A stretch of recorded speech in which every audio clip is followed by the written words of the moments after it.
Hello বন্ধুরা, সবাই কেমন আছেন? আশা করি আপনারা সবাই ভালো আছেন। আমিও খুব ভালো আছি। আজকে আমরা মুকুন্দপুরে দাদার বাড়িতে এসেছি। রিসেন্টলি দাদা এই বাড়িটা বানিয়েছে। চলুন পুরো বাড়িটা আপনাদেরকে ঘুরিয়ে দেখাই। প্রথমে আগে ছাদটা দেখাই, কারণ ছাদেও অনেক গাছ লাগিয়েছে। কি সুন্দর গাছ লাগানোর জায়গাটা তৈরি করেছে দেখুন। ওইদিকে ওয়াল, এদিকেও ছোট্ট করে ওয়াল তুলেছে, আর মাঝখানে অনেকটা ফাঁকা স্পেস রেখেছে, যার মধ্যে মাটি দিয়ে বিভিন্ন রকমের ফুলের গাছ লাগিয়েছে।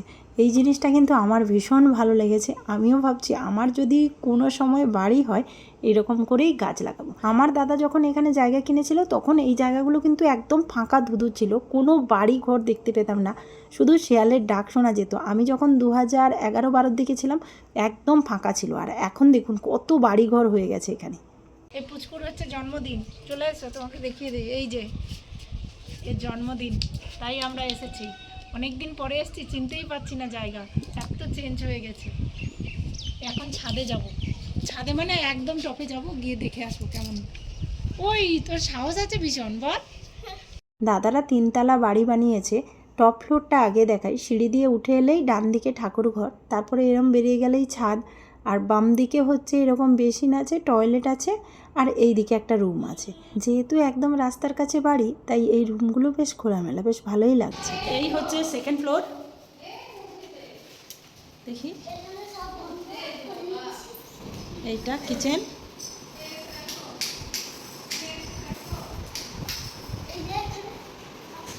কিচেন বন্ধ করো না, লাইট জ্বালাও।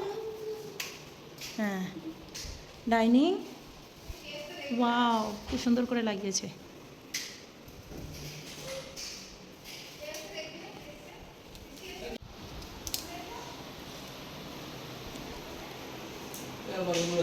বিশাল বড় ঘর তো, থাকার লোকের অভাব।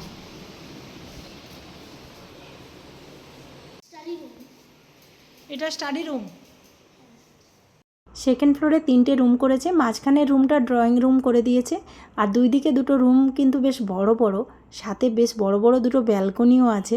দুটো রুমের সাথে ব্যালকনি থাকার জন্য কিন্তু সৌন্দর্যটা আরও বেড়ে গেছে।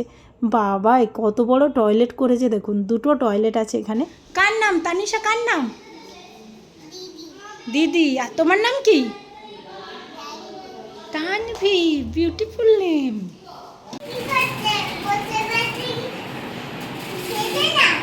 আসতে হবে?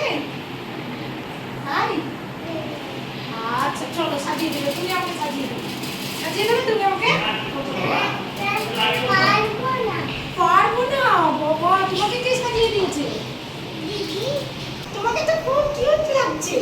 আমি না সাজলে হবে না?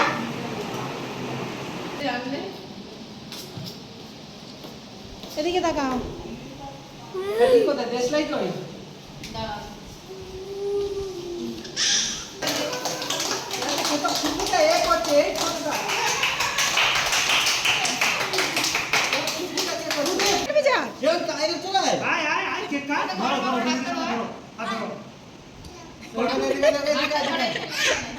টুপিটা বিশাল হয়েছে।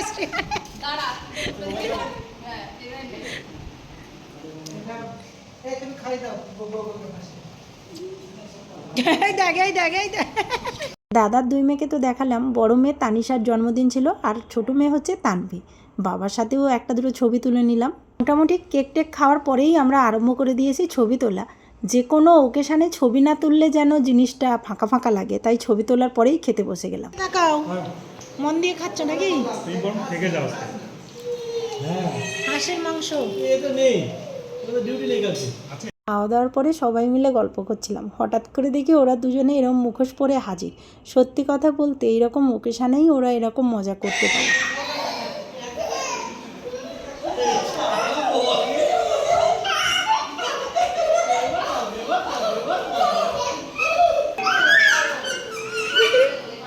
দিলাম, আরো লাউ শাক নিয়ে যাচ্ছি।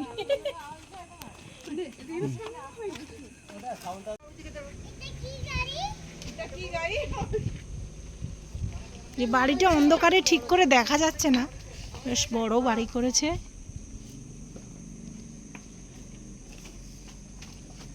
গ্যারেজ, সবাই মিলে এখন বেরিয়ে পড়েছি।